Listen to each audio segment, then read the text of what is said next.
Good evening. कैसे हैं आप सभी लोग? आई होप आप लोग अच्छे होंगे, मस्त होंगे और अच्छे से आप लोग की प्रिपरेशन भी चल रही होगी, क्योंकि एग्ज़ाम जो है आ चुका है, डेट भी आ चुका है और सबका कुछ लोग का एग्ज़ाम स्टार्ट भी हो चुका है एमटीएस का। तो उसके लिए भी ये बहुत ही इम्पॉर्टेंट है। तो आप लोग, आई होप आप लोग अच्छे से पढ़ रहे होंगे और सारी चीज़ें आप लोग को बहुत ही अच्छे से समझ में आ रहा होगा, क्योंकि यहाँ पर चीज़ों को बहुत ही बेसिक तरीक़ों से बताया जा रहा है और बहुत ही एकदम आसान तरीक़ों से। इस प्रकार से आपको कहीं नहीं मिलेगा। तो आप लोग अच्छे से पढ़िए, मन लगा के पढ़िए, ताकि आप लोग को कहीं भी प्रॉब्लम्स ना हो किसी भी एग्ज़ाम में। तो उस हिसाब से आप लोग अच्छे से पढ़िए। और सादृश्यता परीक्षण, ये हमारा पहला चैप्टर फिलहाल चल रहा है और ये आज का लास्ट टॉपिक रहेगा इस चैप्टर से रिलेटेड। ठीक है, बाकी जो भी रूल्स इसमें पढ़ने थे, मैंने सारे रूल्स को एक एक करके एक एक क्वेश्चंस के द्वारा जो है, कुछ एग्जांपल्स के द्वारा उसको समझाते हुए हम सारा जो है रूल्स समझा दिए हैं। जो भी इससे रिलेटेड रूल्स जो है बने, सब कुछ मैंने बता दिया है। अब उसको आपको पढ़ना है, प्रैक्टिस करना है, प्रैक्टिस सेट भी कराएंगे। एक एक रूल्स के जो पढ़ाएं उसका अलग अलग से सारे का प्रैक्टिस भी कराएंगे। ठीक है, तो हम लोग सादृश्यता में तीन चीज़ें, यानी सादृश्यता तीन प्रकार के स्टार्टिंग में ही हम बताए थे। सादृश्यता में पहला क्या पढ़े थे हम? अक्षर सादृश्यता। दूसरा पढ़े थे अंक सादृश्यता। अब तीसरा पढ़ेंगे हम शब्द सादृश्यता, यानी वर्ड एनालॉजी के बारे में पढ़ेंगे। तो उससे रिलेटेड जो है type 1, type second, type 1, type second जो है दोनों का हम लोग पढ़ चुके हैं। अब इससे रिलेटेड कुछ प्रश्न जो है पढ़ेंगे, ये जो कि बहुत ही इम्पॉर्टेंट है ये भी। और इसमें जो है ज़्यादातर जीके जीएस वगैरह, पर्यायवाची वगैरह और कुछ खोज से रिलेटेड जो है सारे, बहुत सारे जो है प्रश्न जो है इससे रिलेटेड होते हैं। ये जीके टाइप का ही होता है, इसमें बहुत ही ध्यान देना होता है। अगर ये सारी चीज़ें आपको मालूम रहेंगी तो आप इसको आसानी से सॉल्व कर सकते हैं। तो आइए हम आते हैं अपने टॉपिक पे। क्या है हमारा टॉपिक? टाइप थर्ड है, टाइप सेकेंड हम लोग पढ़ चुके हैं। ठीक है, आज हम पढ़ेंगे टाइप थर्ड और इसमें टॉपिक क्या है हमारा? शब्द सादृश्यता, यानी वर्ड एनालॉजी। ठीक है, वर्ड एनालॉजी। तो सबसे पहले हम देख लेते हैं इसमें हमें पढ़ना क्या है, किस प्रकार से, कहाँ से प्रश्न इसमें पूछा जा सकता है, किस प्रकार का शब्द सादृश्यता में प्रश्न पूछा जाता है और कहाँ से उठा के प्रश्न दे सकता है, वो सारी चीज़ें हम क्लियर कर देते हैं। पहले देखिए, शब्द सादृश्यता के अंतर्गत मुख्यतः क्या आता है? विपरीतार्थक शब्द, पर्यायवाची शब्द, उपकरण एवं माप, यानी कोई उपकरण हो सकता है, उसका माप किस में करेंगे, इससे रिलेटेड देश और राजधानी, किसी देश का नाम दे देगा, उसकी राजधानी आपसे पूछा जा सकता है। देश और राष्ट्रीय प्रतीक, किसी देश का नाम दे दिया जाएगा, आपसे पूछ दिया जाएगा उसका राष्ट्रीय प्रतीक क्या होता है। देश और खेल, देश का नाम दे दिया जाएगा और वहाँ का क्या खेल है उससे रिलेटेड प्रश्न पूछा जा सकता है। देश और जनजाति, देश और नदी, स्थान संबंधी संबंध, उत्पाद का संबंध, उत्पाद और कच्ची सामग्री, परिभाषिक शब्द और अध्ययन, आवाज और पशुओं का संबंध, यानी कोई भी पशु है तो वो कैसा आवाज निकालता है, उसी प्रकार से दूसरा पशु का आवाज क्या हो सकता है। तो इस प्रकार से प्रश्न पूछे जाएंगे। माँ और बच्चे का संबंध किस प्रकार से होगा, तो इस प्रकार से भी प्रश्न पूछे जा सकते हैं। शब्द और संबंध, विशेषता का संबंध, वर्गीकरण का संबंध, श्रृंखला संबंध, कार्य का संबंध, नदियों के किनारे स्थित नगर, यानी ये सारी चीजें आपको पढ़ने पड़ेंगे। और क्या है? आविष्कार एवं आविष्कारक, यानी कोई चीजें है तो उसका आविष्कार जो है किसने किया है, कब किया है, ये सारी चीजें पूछे जा सकते हैं। विभिन्न देशों की मुद्राएं, यानी विभिन्न देशों की कौन कौन सी मुद्राएं होती है, आविष्कार और यांत्रिक खोजें और लैंगिक संबंध इत्यादि। तो इन सभी से रिलेटेड आपका प्रश्न बनेगा और इन सभी के बारे में अगर आपको अच्छे से जानकारी है, आप इन सभी के बारे में अच्छा खासा जानते हैं, तो आप इसको आसानी से सॉल्व कर सकते हैं। इसमें आपको कोई दिक्कत नहीं होने वाली। इसमें ना तो गुणा भाग करना है, ना ही तो कोई जोड़ घटाना है, बस आपको बताना है, बस दिमाग लगाना है इसमें। अगर ये सारी चीज़ें आपको पहले से ऑलरेडी पता है तो आप बहुत ही आसानी से इसको कर सकते हैं, ठीक है। तो आइए 2 एग्जाम्पल्स इससे रिलेटेड हम कर लेते हैं, ठीक है। तो पहला हमारा एग्जाम्पल्स क्या है, शेरों का प्राइड संबंधवान बिल्लियों का क्वेश्चन मार्क।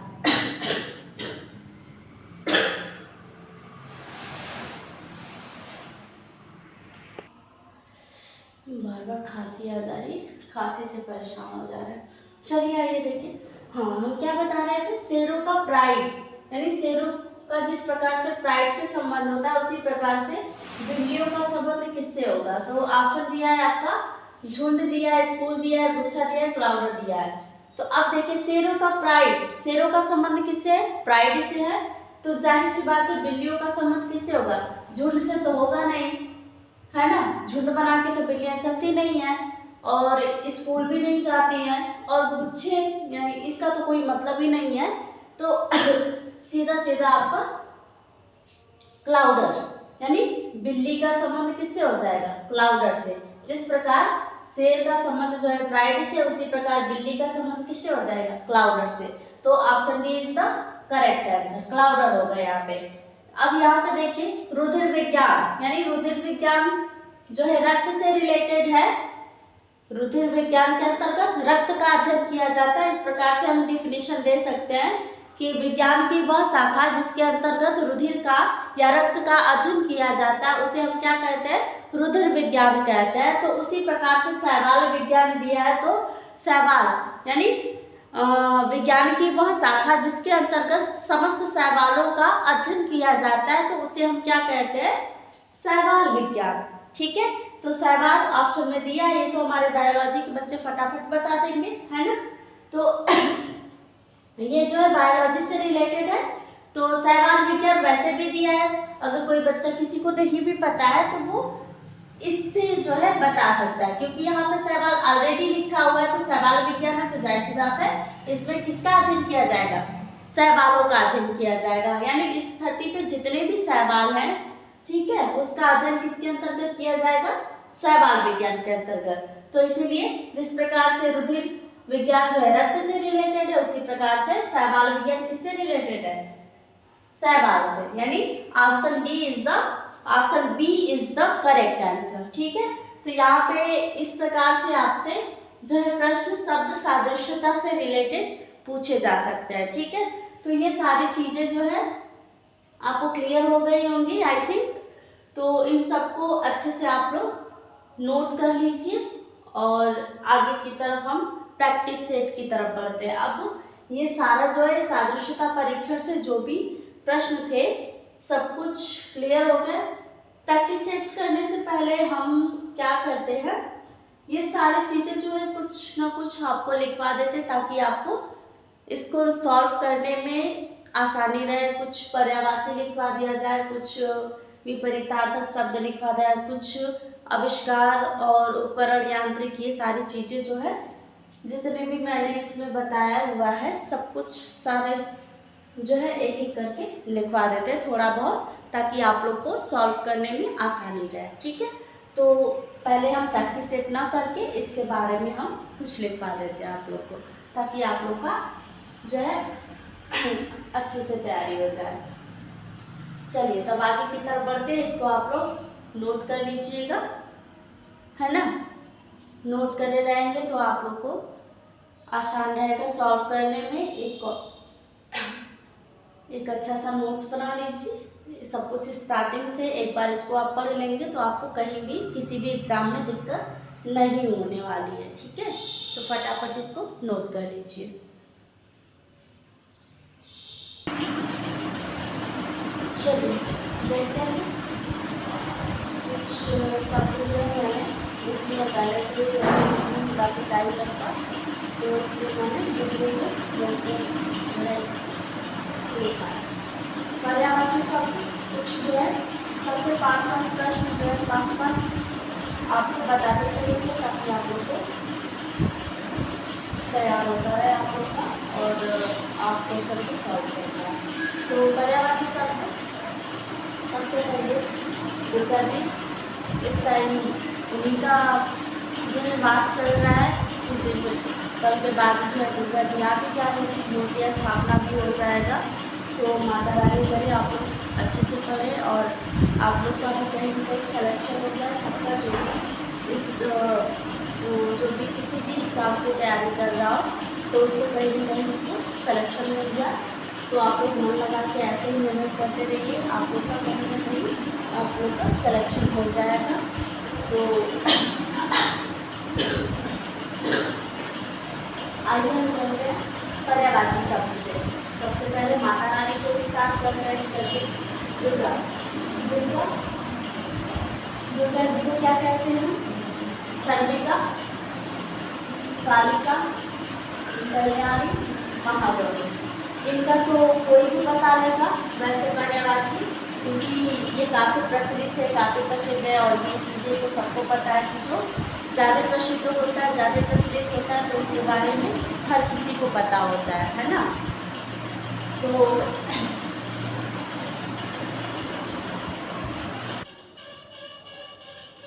ठीक है, तो ये जो है दुर्गा जी का पर्यायवाची सबको याद होगा। चंडिका यानी दुर्गा जी को चंडिका भी कहते हैं, कालिका भी कहते हैं, कल्याणी भी कहते हैं और महागौरी भी कहते हैं। ठीक है, तो ये इनका पर्यायवाची हो गया। अब नेक्स्ट आते हैं पृथ्वी।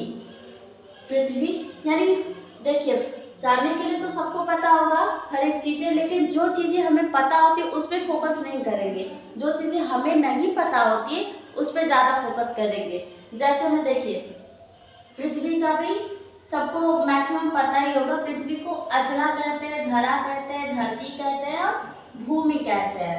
तो ये इसका पर्यायवाची हो गया। धरा, धरती, भूमि तो सबको पता है, ज़्यादातर ये नहीं मालूम होता है, तो इसको आप इस पे फोकस करेंगे क्योंकि धरा, धरती, भूमि ये सबको पता होता है और ज़्यादातर इसमें लोग कंफ्यूज होता है। ठीक है, तो पृथ्वी का पर्यायवाची ये सब याद रखेंगे, अचला, धरा, धरती, भूमि, और फोकस इस पे रखिएगा। ठीक है, फिर इसके बाद हृदय। हृदय को सब जानते हैं, क्या कहते हैं? वक्ष कहते हैं, छाती कहते हैं, वक्ष स्थल भी, लेकिन इस पे कोई फोकस नहीं करता है। हीय यानी हृदय का पर्यायवाची हीय भी होता है। ठीक है, और ये एग्जाम में, अक्सर एग्जाम में यही आपको देता है, क्योंकि पेपर बनाने वाले को भी पता है कि सबको ये सारी चीजें पता होती है। वक्ष, छाती, वक्ष स्थल ये सबको पता होती है कि हृदय को कहा जाता है, लेकिन इस पे कोई फोकस नहीं करता है। तो आपको इसी यानी हीय याद रखना है। हृदय का पर्यायवाची हीय, वक्ष, छाती, हीय, वक्ष स्थल। ठीक है, तो ये याद रखेंगे। इसके बाद है अग्नि। अग्नि का भी पर्यायवाची सबको याद है। अग्नि, पावक, सुषमा, ये दो चीज पे फोकस नहीं कोई करता है।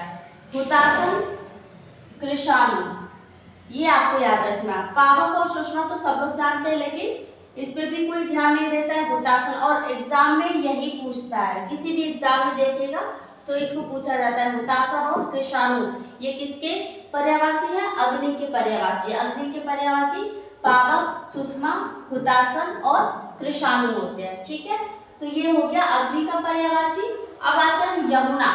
यमुना नदी पे। ठीक है, यमुना को हम कालिंदी, कृष्णा, रविसुता और सूर्यसुता ये दोनों आप लोग याद रखेंगे, क्योंकि कालिंदी और कृष्णा सब लोग जानते हैं कि यमुना नदी को कहा जाता है, यानी इसी का पर्यायवाची शब्द होता है। लेकिन रविसुता और सूर्यसुता इस पे भी कोई फोकस नहीं करता है, तो आपको याद क्या करना है? रविसुता, सूर्यसुता। बाकी ये दोनों चीजें तो आपको ऑलरेडी पता ही है, तो इसलिए हमें याद रखना है रविसुता और सूर्यसुता पे। ठीक है, तो रविसुता, सूर्यसुता, कालिंदी और कृष्णा ये किसके पर्यायवाची हो गए? यमुना के। अब ये तो हो गया आपका पर्यायवाची शब्द। पर्यायवाची शब्द जो है 5 मैंने बता दिया, और इस प्रकार से जो है प्रश्न बन सकते हैं, इस पे बहुत सारे प्रश्न बन सकते हैं। अब आते हैं दूसरे नंबर पे विपरीतार्थक शब्द पे। ठीक है, ये शब्द दिए हुए और ये विपरीत शब्द है। अब देखिए, अधम का क्या होता है? उत्तम। अधम का विपरीतार्थक उत्तम। अनुलोम का प्रतिलोम, ये तो बिल्कुल आसान है। अनुलोम का प्रतिलोम। संगठन का विघटन, संगठन में लोग इकट्ठा होते हैं, भीड़ इकट्ठा होती है, कई चीजों का संगठन होता है, लेकिन इसमें विघटन यानी घटित होता है। पारदर्शी यानी पारदर्शी जिसके आर पार हम देख सकते हैं वो पारदर्शी कहलाता है, और पारदर्शी का उल्टा अपारदर्शी यानी जिसके आर पार हम नहीं देख सकते हैं, ठीक है, तो वो अपारदर्शी कहलाएगा। तो पारदर्शी का विलोम अपारदर्शी। प्रगति का अवनति, प्रगति यानी जो उन्नति करता है, विकास करता है, तो प्रगति, और इसका विलोम अवनति यानी जो नीचे की तरफ जाता है, नीचे गिरता है।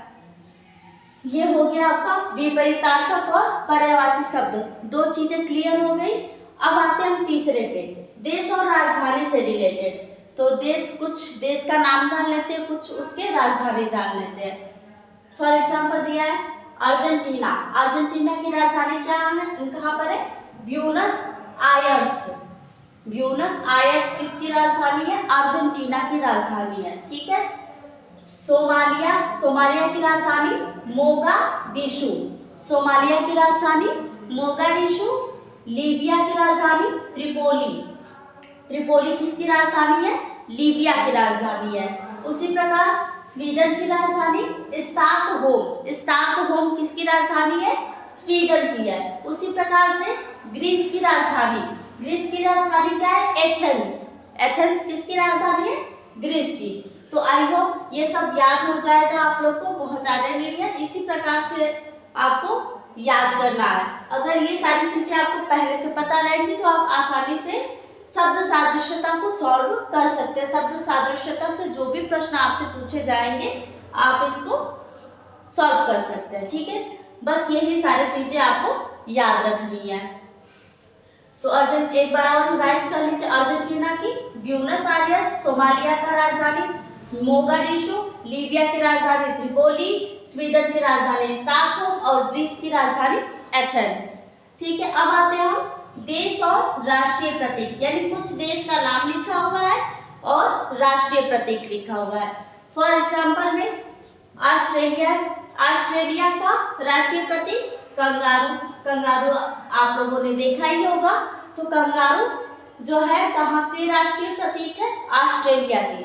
ऑस्ट्रेलिया देश की राष्ट्रीय प्रतीक कंगारू को माना जाता है। और स्पेन का गरुड़ पक्षी, गरुड़ पक्षी को जो है राष्ट्रीय प्रतीक माना जाता है स्पेन में। ईगल भी कहते हैं इसको। ईरान की राष्ट्रीय प्रतीक गुलाब का फूल। गुलाब का फूल सबने देखा है, ठीक है। तो ईरान का राष्ट्रीय प्रतीक किसको माना जाता है, गुलाब के फूल को माना जाता है। गुलाब का फूल जो है राष्ट्रीय प्रतीक कहाँ के देश का है, ईरान का।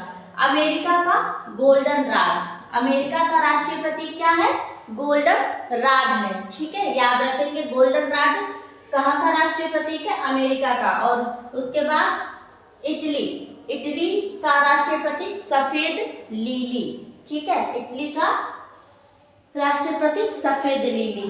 तो इतना जो है सब याद हो गया होगा, आई थिंक कुछ इसमें है नहीं, एक बार दोहराएंगे सब याद हो जाएगा, ठीक है। तो इसको आप लोग फटाफट उतार लीजिएगा। और भी जो भी चीज़ें मैंने बताया उससे भी रिलेटेड, सबसे रिलेटेड जो है 5-5 जो है क्वेश्चन आप लोग को लिखवा दे रहे हैं, ताकि आप लोग को क्वेश्चन सॉल्व करने में कोई प्रॉब्लम ना हो। चलिए इसको कर लीजिए, फिर इसके बाद अगले टॉपिक पे चलते हैं।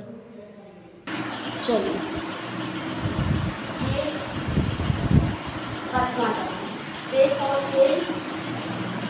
कुछ देश का नाम है और उसके खेल का नाम। देखिए कनाडा, कनाडा का खेल क्या है, बर्फ पर हॉकी खेलना।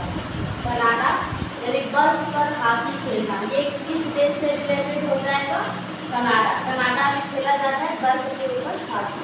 फिर उसके बाद चीन, चीन का खेल क्या है, टेबल टेनिस। टेबल टेनिस ऐसे भी पूछ सकते हैं, टेबल टेनिस जो है खेल किस देश का है, तो क्या बताएंगे, चीन। चीन जो है, चीन में टेबल टेनिस खेला जाता है। ब्राज़ील फुटबॉल, ब्राज़ील में फुटबॉल खेला जाता है, यानी फुटबॉल खेल जो है किससे रिलेटेड है, किस देश से, ब्राज़ील से। और जापान जापान, जापान याद रखेंगे जूडो, जैसे जापान, जैसे जूडो। तो जूडो किस देश का खेल है? जापान का। मलेशिया, मलेशिया का। बैडमिंटन, बैडमिंटन किस देश का खेल है? मलेशिया का। ठीक है, तो ये हो गया आपका देश और खेल से रिलेटेड।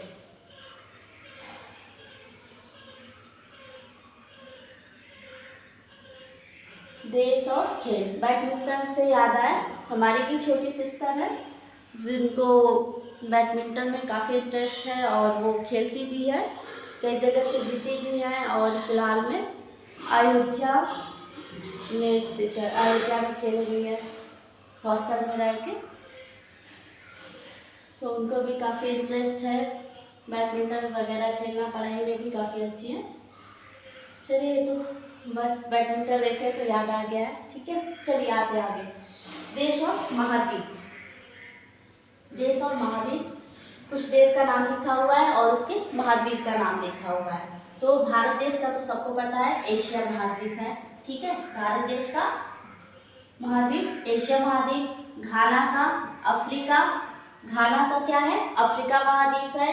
कनाडा का उत्तरी अमेरिका और ब्राज़ील का दक्षिणी अमेरिका। कनाडा का उत्तरी अमेरिका और ब्राज़ील का दक्षिणी अमेरिका। फ्रांस का यूरोप, फ्रांस का यूरोप। ठीक है, याद रखेंगे। भारत का एशिया महाद्वीप, घाना का अफ्रीका, कनाडा का उत्तरी अमेरिका, ब्राज़ील का दक्षिणी अमेरिका और फ्रांस का यूरोप महाद्वीप। तो ये कुछ देश और उसके महाद्वीप तो याद रखेंगे। अब आइए उपकरण और माप पे। कुछ उपकरण दिए हुए हैं और उसका माप दिया गया है, यानी इस उपकरण के द्वारा जो है किस चीज को मापा जाता है, तो उससे रिलेटेड है। तो सिस्मोमीटर, सिस्मोमीटर सबको पता है भूकंप को मापा जाता है। भूकंप को किससे मापा जाता है? सिस्मोमीटर के द्वारा। लैक्टोमीटर, लैक्टोमीटर दूध की शुद्धता, यानी दूध की कितनी प्रतिशत शुद्ध है वो लैक्टोमीटर आपको बता देगा। लैक्टोमीटर लैक्टिक एसिड, यानी जो दूध होता है, दूध में और भी चीजें हम बता दे रहे हैं। दूध, इसमें अगर आपसे पूछ दिया जाए कौन सा एसिड होता है, तो इसमें लैक्टिक एसिड होता है। Lactic acid. और इसमें कौन सा बैक्टीरिया होता है? तो बैक्टीरिया लैक्टोबैसिलस,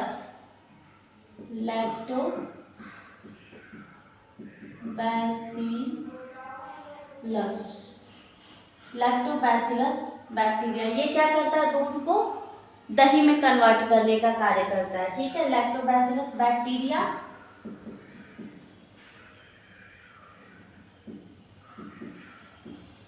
और इसमें कौन सी प्रोटीन होती है? तो प्रोटीन की बात कर ले तो केसीन प्रोटीन पाया जाता है। केसीन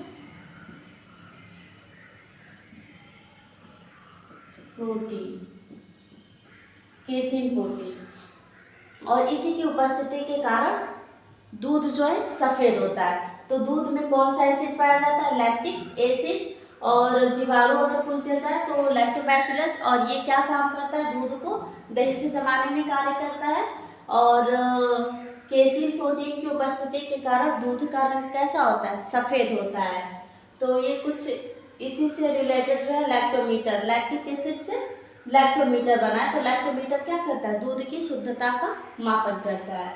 इसके बाद है कैलोरीमीटर। कैलोरीमीटर क्या करता है? ऊष्मा को मापता है। ऊष्मा का मापन क्या है? कैलोरीमीटर। ठीक है, फिर इसके बाद है फैदोमीटर। फैदोमीटर के द्वारा क्या मापा जाता है? समुद्र की गहराई, यानी समुद्र जो है कितना गहरा है, कितने गहरे नीचे है, तो उसको मापने के लिए किसका प्रयोग करते हैं? फैदोमीटर का प्रयोग करते हैं।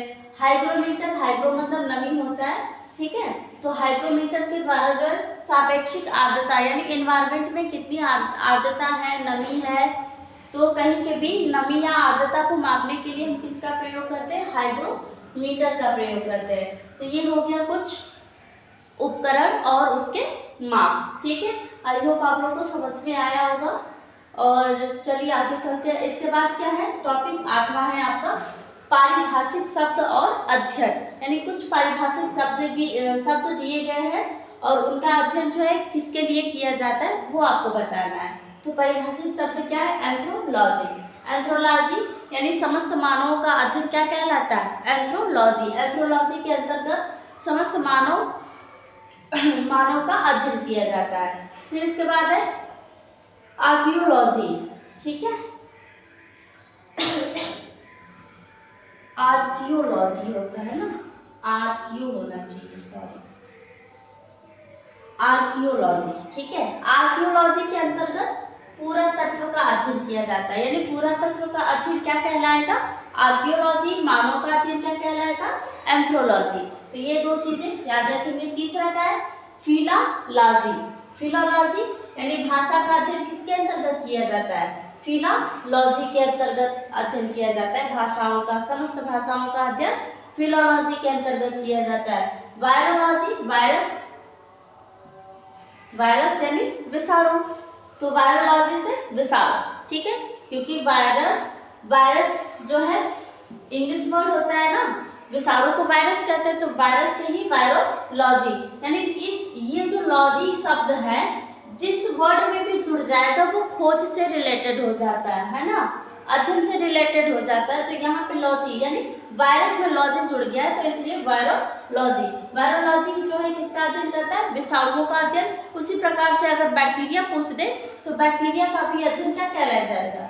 बैक्टीरियोलॉजी।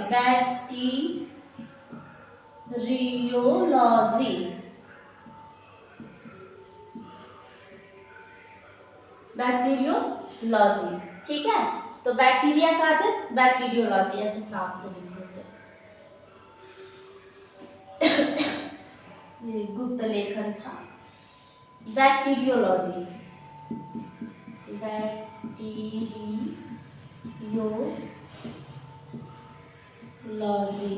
इसमें किसका अध्ययन किया जाएगा? जीवाणु लिख देते हैं यहाँ, ठीक है, जीवाणु। उसी प्रकार से डेंड्रोलॉजी, डेंड्रोलॉजी भी सुने होंगे, डेंड्रोलॉजी,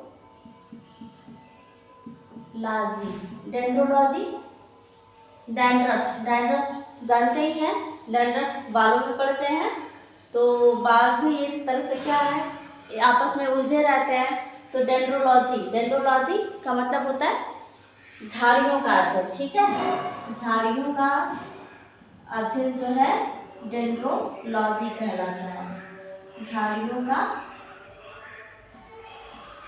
अध्ययन, झाड़ियों का अध्ययन डेंड्रोलॉजी कहलाता है। तो इसको डेंड्रफ से याद रखेंगे। और बैक्टीरियोलॉजी जीवाणुओं का अध्ययन बैक्टीरियोलॉजी कहलाता है। और क्रिप्टोलॉजी ये गुप्त लेखन का अध्ययन जो है किसके अंतर्गत किया जाता है? क्रिप्टोलॉजी। एक बार फिर से देख लीजिए, एंथ्रोलॉजी मानव का अध्ययन, आर्कियोलॉजी पुरातत्व का अध्ययन, फिलॉलॉजी भाषा का अध्ययन, वायरोलॉजी विषाणु का अध्ययन, क्रिप्टोलॉजी गुप्त लेखन का अध्ययन, बैक्टीरियोलॉजी जीवाणु का अध्ययन, डेंड्रोलॉजी झाड़ियों का अध्ययन। एक और चीजें होती है हर्पेटोलॉजी,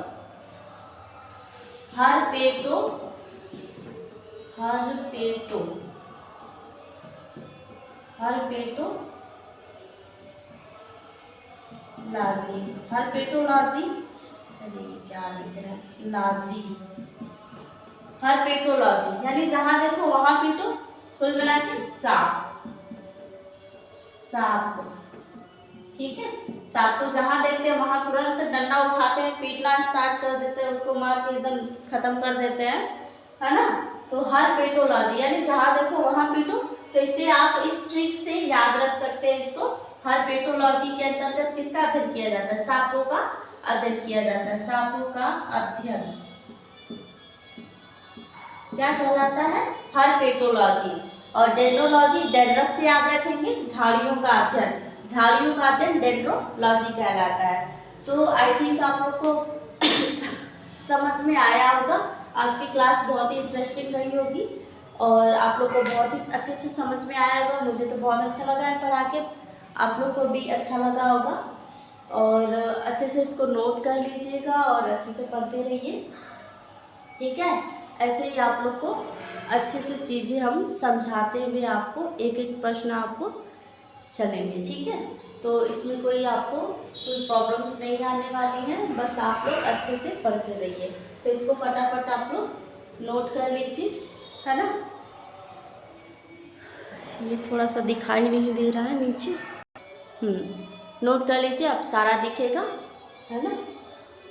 क्योंकि ये सारी चीज़ें बहुत ही इम्पॉर्टेंट है, अगर इसको आप पढ़ लेते हैं तो आपको जीके जीएस में भी बहुत काम आने वाला है ना।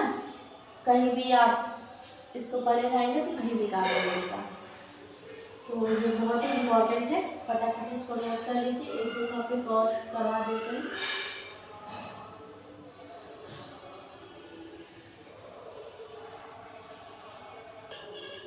चलिए फटाफट इसको भी देख लिया जाए। 9वां क्या है, देश और समाचार एजेंसी। 5 देशों के नाम दिए गए हैं और उनकी समाचार एजेंसी का नाम दिया गया हुआ है। तो जैसे देख लीजिए, भारत का समाचार एजेंसी का नाम समाचार भारती, ठीक है। भारत का समाचार भारती। ब्रिटेन का रॉयटर्स, ब्रिटेन का समाचार एजेंसी कहाँ है, रॉयटर्स। चीन का सिन्हुआ और इंडोनेशिया का अंतारा और ईरान का इरना। इसका तो सबसे आसान है, ईरान का इरना। इंडोनेशिया का अंतारा, चीन का सिन्हुआ, ब्रिटेन का रॉयटर्स, भारत का समाचार भारती। तो ये दोनों तो बिल्कुल आसान है, याद हो जाएंगे। अब देश और सरकारी दस्तावेज से रिलेटेड है कुछ देश के नाम दिए गए और कुछ दस्तावेज। भारत का हाइट पेपर, भारत का याद रखेंगे, इसका सरकारी दस्तावेज क्या है, हाइट पेपर।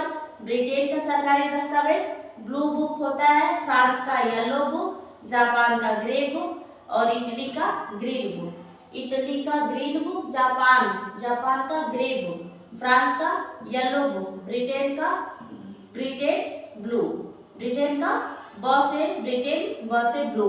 तो ये तो याद हो जाएगा और भारत का भी याद हो जाएगा। हाइट पेपर भारत में रहेगा तो भाई भारत के बारे में तो वैसे भी जानकारी रखनी होगी। तो भारत का हाइट पेपर, ठीक है। और ब्रिटेन का ब्लू बुक, फ्रांस का येलो बुक, जापान का ग्रे बुक और इटली का ग्रीन बुक। तो ये हो गया देश और सरकारी दस्तावेज। अब आता है देश और सांसद। देश का नाम दिया गया और उसके सांसद का। तो भारत देश का तो संसद को सांसद ही कहते हैं, भारत के संसद को सांसद कहते हैं। और अमेरिका का सांसद कांग्रेस, अमेरिका के सांसद को क्या कहते हैं, कांग्रेस कहते हैं। और अफगानिस्तान यानी शोरा, बहुत शोर शराबा होता होगा इसलिए शोरा रख दिया गया है ना, हालांकि ऐसा नहीं है, ठीक है। अफगानिस्तान का संसद क्या कहलाता है, शोरा। और जापान का डायट, जापान का संसद क्या कहलाता है, डायट। और ईरान का मजलिस, मजलिस भी वर्ड गांव में यूज किया जाता है, आप लोग को याद होगा शायद, ठीक है। बच्चों को बोला जाता है ना बहुत मजलिस कर रहा है, मजलिस यानी मटन गश्ती कर रहा है, मस्ती कर रहा है, तो वो वाला नहीं है फिलहाल, मतलब ऐसे बस बताने के लिए हम बोल दिए, ठीक है। तो ईरान का याद रखेंगे, याद करने के लिए बस, ठीक है। तो ईरान का मजलिस, तो एक बार फिर से रिवाइज कर, भारत के संसद को संसद कहते हैं, अमेरिका का कांग्रेस, अफगानिस्तान का शोरा, जापान का डायट, ईरान का मजलिस। अब आते हैं देश और मुद्राएं। ऑस्ट्रेलिया की मुद्रा को हम क्या कहते हैं, बस सबसे पहले भारत की मुद्रा को हम लोग क्या कहते हैं, रुपया कहते हैं। रुपया नाम से हम जानते हैं, जबकि ऑस्ट्रेलिया में रुपया को डॉलर, ऑस्ट्रेलिया की मुद्रा को हम क्या कहते हैं, डॉलर कहते हैं। और भारत का याद रखिएगा, रुपया, भारत की मुद्रा रुपया, ठीक है।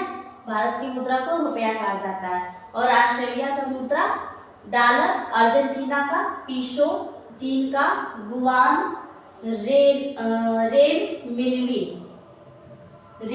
मिनवी, चीन का मुद्रा क्या है, गुआन, रेन मिनवी याद रखेंगे। नॉर्वे का क्रोन, नॉर्वे का क्रोन, नॉर्वे की मुद्रा को हम क्या कहते हैं? क्रोन कहते हैं, ठीक है। और दक्षिण अफ्रीका की मुद्रा को रेड कहा जाता है। रेड जो है मुद्रा कहाँ के देश की है? दक्षिण अफ्रीका, ठीक है। एक बार और देख लीजिए, भारत की मुद्रा को रुपया कहते हैं, ऑस्ट्रेलिया की मुद्रा को डॉलर कहते हैं, अर्जेंटीना की मुद्रा को पीसो, चीन की मुद्रा को गुआन, रेड मिनवी कहते हैं, नॉर्वे की मुद्रा को क्रोन कहते हैं, दक्षिण अफ्रीका की मुद्रा को रेड कहते हैं। तो ये सारी चीजें आप लोग को याद हो गई होंगी और आई होप आप लोग को समझ में आया होगा। इसमें कुछ है नहीं, बस आपको पढ़ना है, याद करना है, समझना है, ठीक है। और ये सारे जो है, जो भी मैंने आपको बताया, ये सारे जब हम प्रैक्टिस सेट करवाएंगे तो वहाँ पे आपसे ये सारे जो है पूछे जाएंगे, तो वहाँ पे इसका यूज है। फिलहाल तो हम इसको करवा दे रहे हैं ताकि आप लोग जब प्रैक्टिस सेट कराया जाए तो उसको आप आसानी से कर सके। तो इसको आप लोग अच्छे से नोट कर लीजिए सबसे पहले तो, है ना, नोट कर लीजिए ताकि आप लोग को आगे के लिए भी काम दे, है ना। बाकी आज की क्लास जो है यहीं पर समाप्त होती है। आप लोग अच्छे से पढ़ते रहिए और मस्त रहिए। माता रानी की कृपा हमेशा आप लोग पर बनी रहे, है ना। तो आप लोग ऐसे ही पढ़ते रहें मन लगा के, और आप लोग का कहीं ना कहीं किसी भी एग्ज़ाम में आप लोग का सिलेक्शन हो जाए। बस यही आप माता रानी से प्रार्थना है। सबको ऑल द बेस्ट, सब लोग अच्छे से पढ़ते रहिए। बाकी थैंक यू। और एक और बात, आप लोग जो है ज़्यादा से ज़्यादा जो है वीडियो को शेयर करें और लाइक करें, ठीक है। और जो चीज़ें नहीं समझ में आती हैं, जहाँ पे आपको डाउट्स रहता है, तो उसके लिए आप कमेंट बॉक्स में कमेंट कर सकते हैं, ठीक है, ताकि हमें भी पता चले कि हम कहाँ पे सही पढ़ा रहे हैं, कहाँ पे नहीं सही पढ़ा रहे हैं। कोई भी चीज़ें अगर आप लोग जब तक बताएंगे नहीं तो मुझे भी समझ में नहीं आएगी, है ना। तो आप लोग बेझिझक आप लोग कमेंट कर सकते हैं, जो भी चीज़ें नहीं समझ में आती है तो आप लोग कमेंट करके बता सकते हैं, ठीक है। बाकी आप लोग ऐसे ही बने रहिए, ठीक है। ऑल द बेस्ट सबको। इसको आप लोग अच्छे से नोट कर लीजिएगा, ठीक है।